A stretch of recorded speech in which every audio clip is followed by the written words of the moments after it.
Hello, nice of you to join us on this edition of Newsroom series. I'm Dominic Iwiwu. Today we'll be having a look at the North Central region. But before we get into most of the news coming in from that part of the country, let's have a look at our top stories making the rounds at the moment. The Economic and Financial Crimes Commission says it has recovered over 248 billion naira from proceeds of crime in the last 1 year. The Director of Public Affairs, Mr. Wilson Uwajere, made this known while giving an update on the achievements of the Commission so far. He adds that the sum of over £53,000, 172,000 euros were also recovered. 5,000 euros were also recovered to victims of crime in Spain, according to him. Mr. Uwajere further adds that the Commission is taking its rapid response a notch higher, as it will lead to a drop in cybercrime. Ahead of the judgment in the suit filed by 16 states against the Economic and Financial Crimes Commission, a group under the auspices of Movement for the Actualization of True Federalism and Political Restructuring in Nigeria is calling on the Apex Court to birth justice and not judgment in the case before the court. Addressing a news conference in Lokoja, the Kogi state capital, the spokesman of the group, Comrade Benjamin Timothy Act, says that establishment of the anti-graft agency violates the constitution of the country. According to the group, the EFCC Act of 2004 is deficient from the beginning, as they urge the Supreme Court to take appropriate actions to save the nation.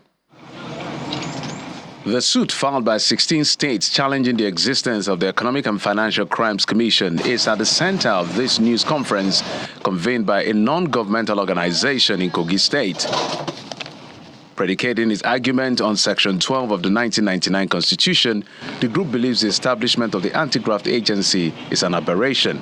It is imperative that we state here to Nigerians that the EFCC Act is an act of the National Assembly. Now, Section 12 of the Constitution of the Federal Republic of Nigeria 1999, as amended, is the apex law in the land which governs Nigeria.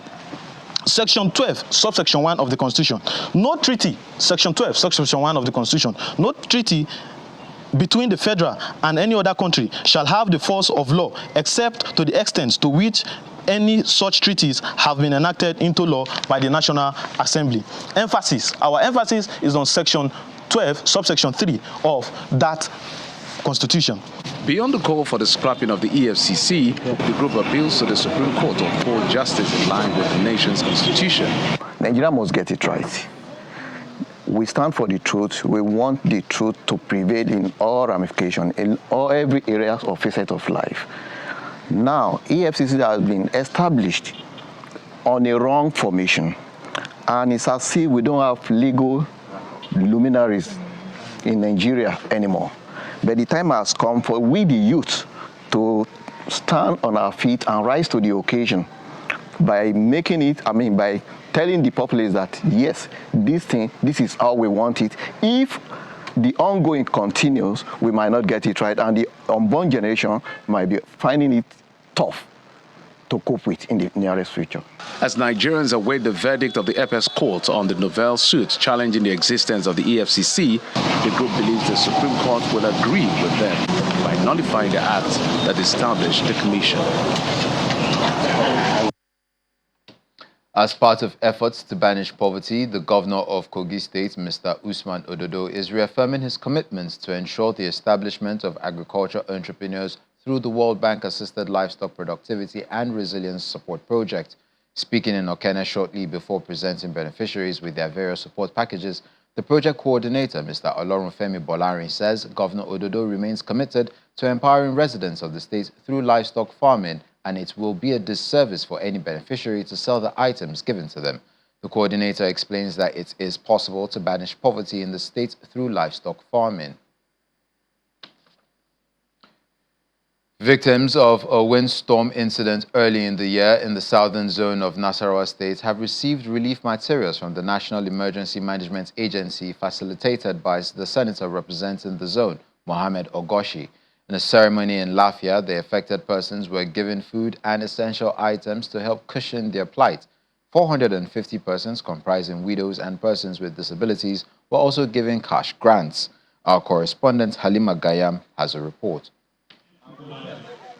Relief materials comprising food and essential items from the National Emergency Management Agency, facilitated by the Senator representing Nasarawa South Senatorial Zone, Mohammed Ogushionao. The items are shared to constituents in communities affected by a windstorm early in the year. Representatives of each of the communities receive the items for onward distribution geared towards cushioning their plight.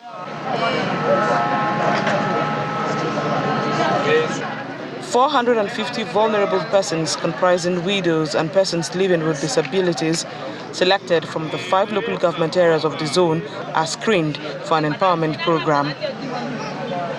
A 30 million naira cash grant is disbursed to the selected beneficiaries.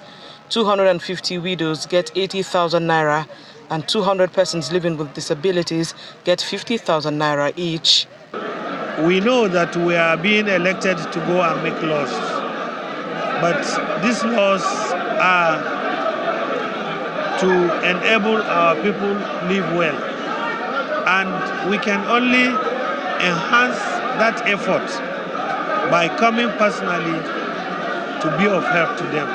And that is why at this time we have chosen 250 widows and 200 disabled persons.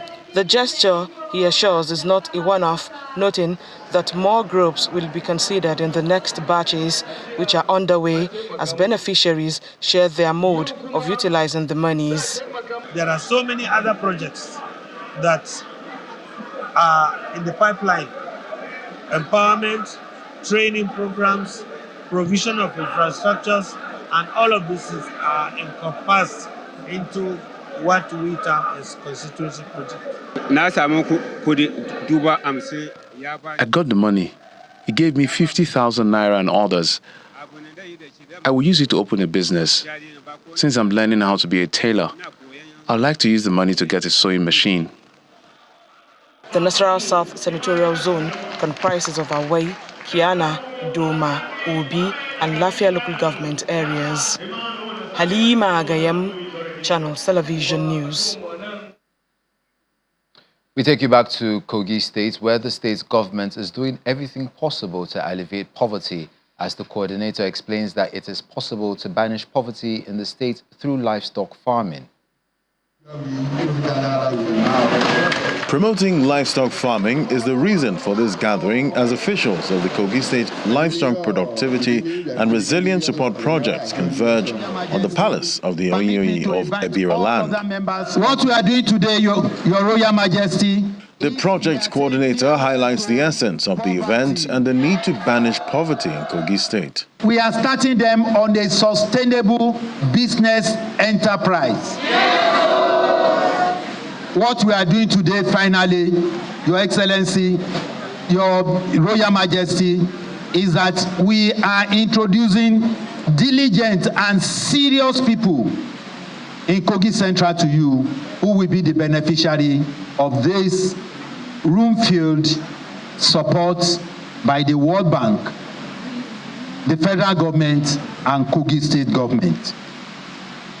The purpose of this is for training and demonstration to show other people that we can say farewell to poverty by our own hands, by our own brain, by our own thinking. One after the other, the beneficiaries came out as the Oyoyi of Ibira land.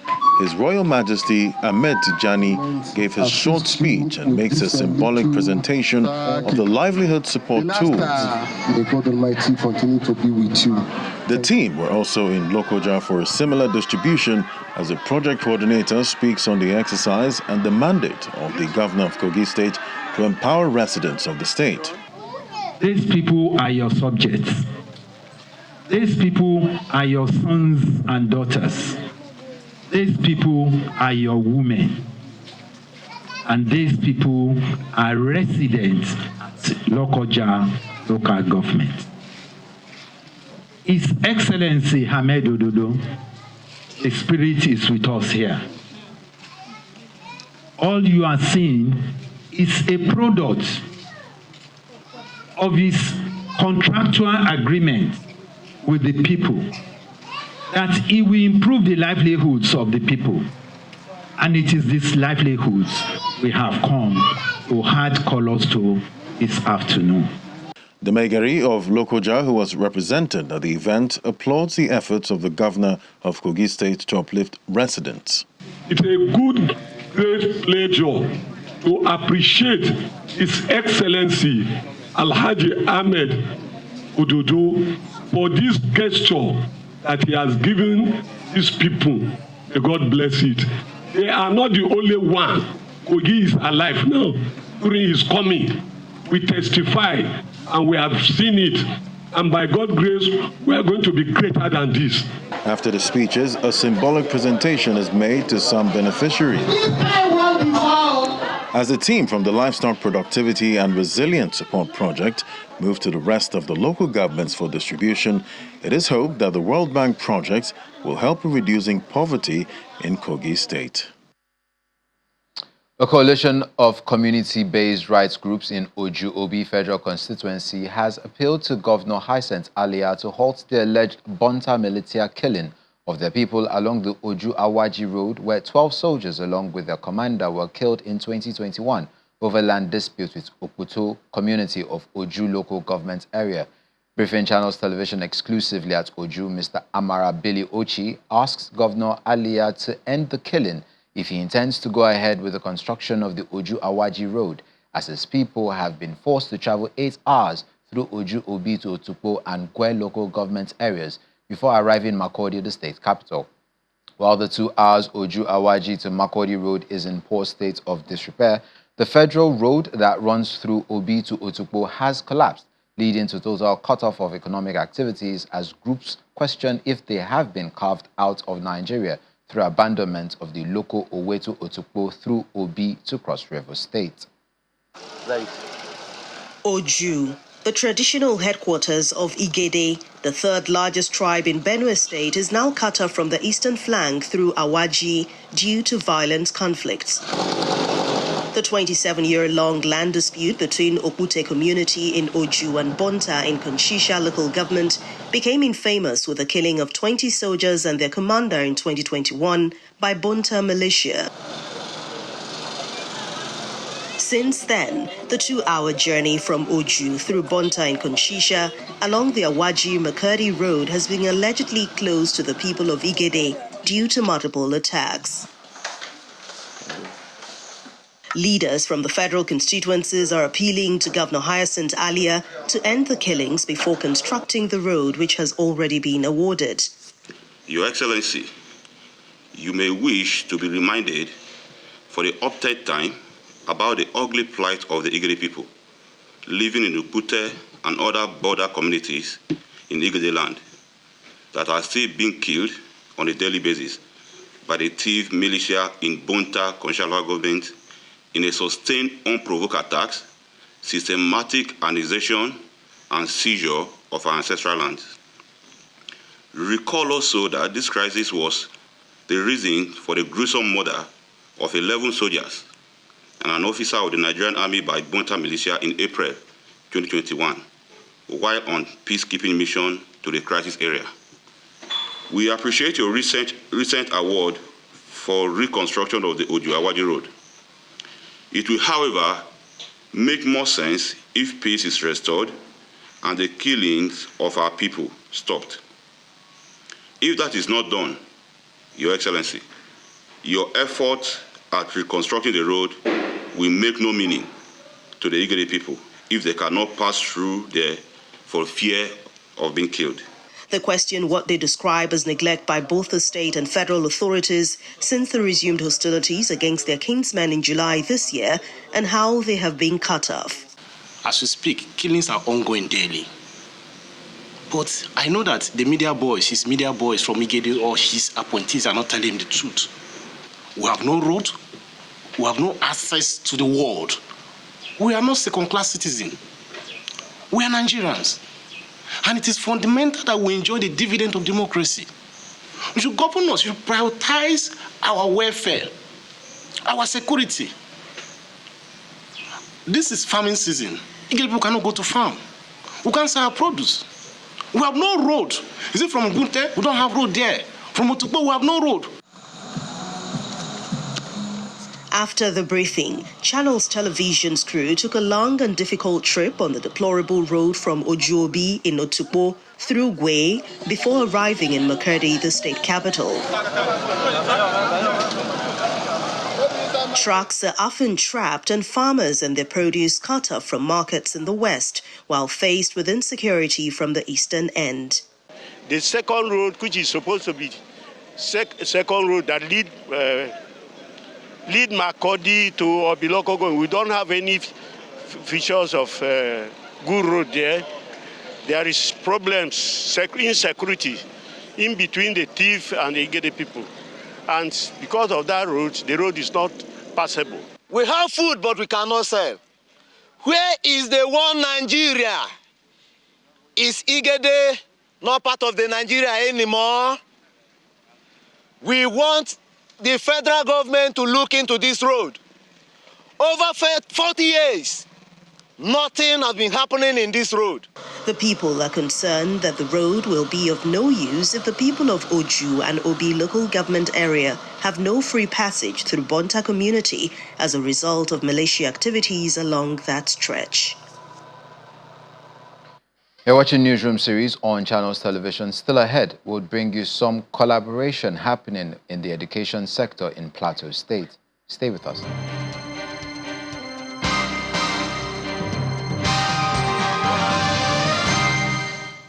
Welcome back.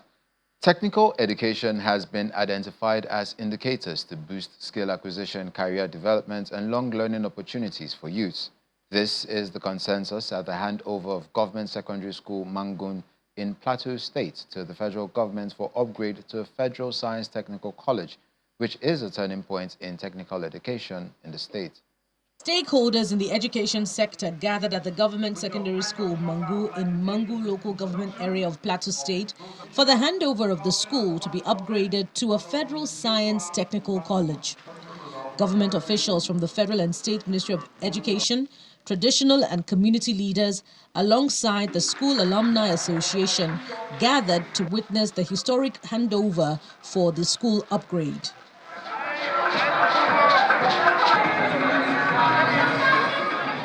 The Plateau State government expresses gratitude to the federal government for this project, which will boost skill acquisition and enhance technical college amongst the youths.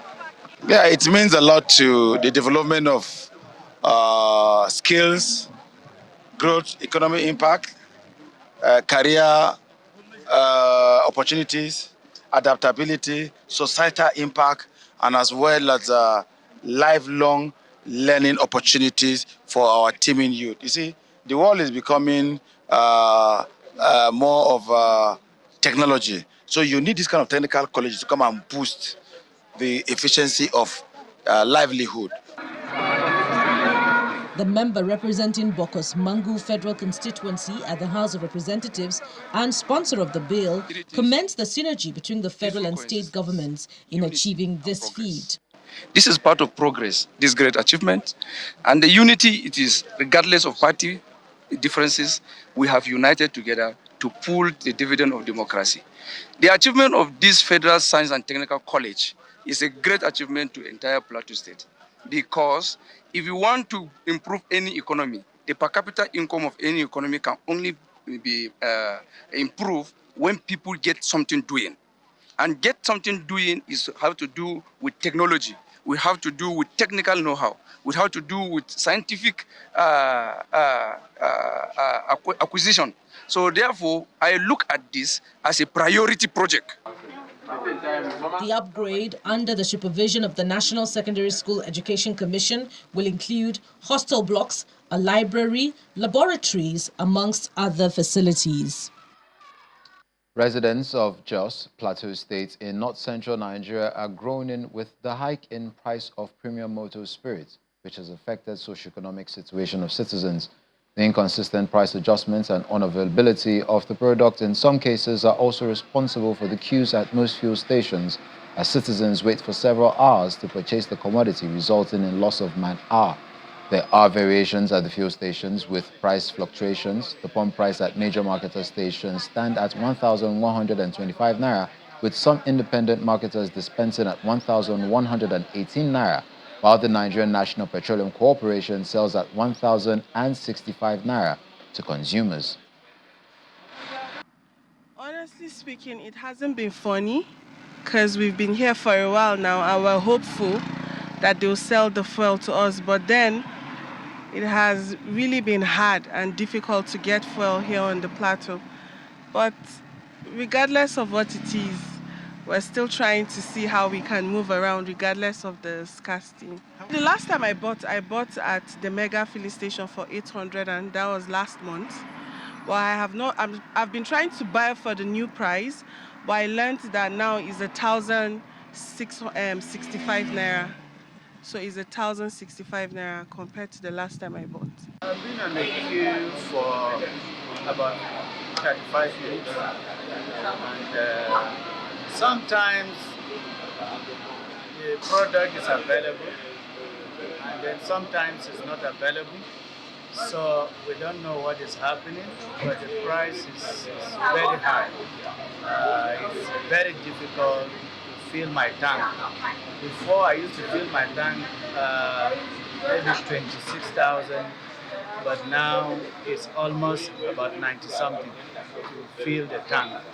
So it's a very difficult situation. So if one is not careful, it's like you're just working for fuel.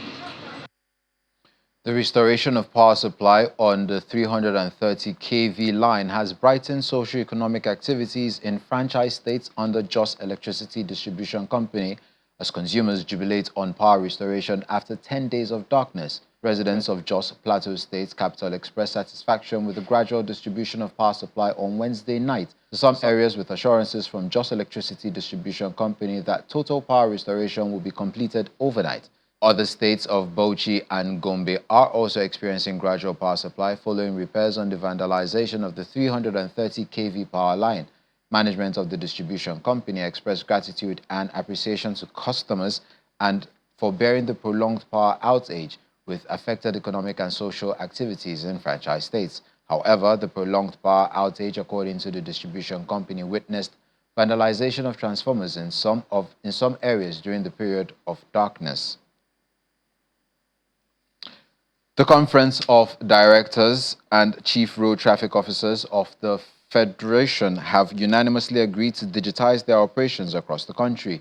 They stated this at the 2024 National Conference, which has this theme: standardization and harmonization of vehicle testing and licensing, the most vital instrument for motor vehicle administration in Nigeria, held in Minna, the Niger State capital. Gathered in this hall are directors and chief road traffic officers from across the country, policymakers and private sector players in vehicle administration and traffic management. Their focus over the next few days is how to ensure transformative work for road traffic safety, motor vehicle licensing and administration in Nigeria. I welcome you all to Minna. The national chairman of the directors, Bepe Ube, represented by Dr. Abdulateef Bello, admits there are inadequate legal backings and misinformation, but expresses commitment to unifying standard for vehicle administration in Nigeria that will guarantee safe, reliable, and efficient transportation. As we confront the evolving challenges of road safety, vehicle compliance, and effective traffic management, the urgent need to commit these activities to standardization across the states to ensure that every Nigerian has access to safe, reliable, and efficient transportation cannot be overemphasized. The governor of Niger State, Umaru Bago, who was also represented at the event by the Commissioner of the Ministry of Transportation, Hadiza Idris, says the government is aware of some complaints from motorists regarding the activities of vehicle inspection officers during routine vehicle checks. He believes it's a necessary step to safeguard the population. The time we're in now, everybody will know that even because of this insecurity, it has become extremely necessary for us to have proper checks because most crimes committed are committed by vehicles, any form of transportation, motorbike, the cars. So constant checking also helps us to be able to know and be able to verify who owns the vehicle, who are those people plying our roads, and who are those people that are forging papers to use to come and commit crimes and different things like that. That is why sometimes I plead Nigerians to be a bit more patient with the VIOs, because the job they're actually doing is actually necessary and is for our own good. At the end of their 3-day meeting, the traffic officers voted unanimously to digitize their operations across the country to effect tangible changes in the transportation sector for a more efficient system. A new political group, Kwara Redemption Movement, has emerged in Kwara State to sensitize and mobilize the people to choose the right people for leadership of the state in the 2027 elections. The conveners of the group explained that the new movement is necessitated in the state by lack of equity, justice, and fairness in governance and distribution of amenities in the state. The speaker said that the movement comprises academics, politicians, civil society organizations, professionals, and others who desire to see a difference in the governance in the state. Another member of the group, who is a former speaker of the State Assembly, laments the deplorable condition of the state, which he says a new group of leaders to change. Let us come up with an alternative that is credible, acceptable to the generality of the people of Kwara State. There's something that is absent from our politics, the issue of equity, fairness, and justice. We believe that we should bring out something that will actually speak to the manifest interest of the people of Kwara State, and that is the meaning of KRM. Kwara needs to be redeemed. We have had series of governments since 1967. We had the civilian administrations that came on board, but after a careful assessment of the development of Kwara State, we decided that what we anticipated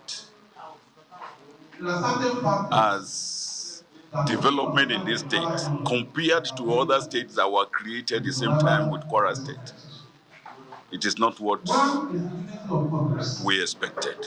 And therefore, we thought of a name to be given to the new movement, and that was why we came up with Redemption. And that's it on this edition of Newsroom series. I'm Dominic Iwiwu.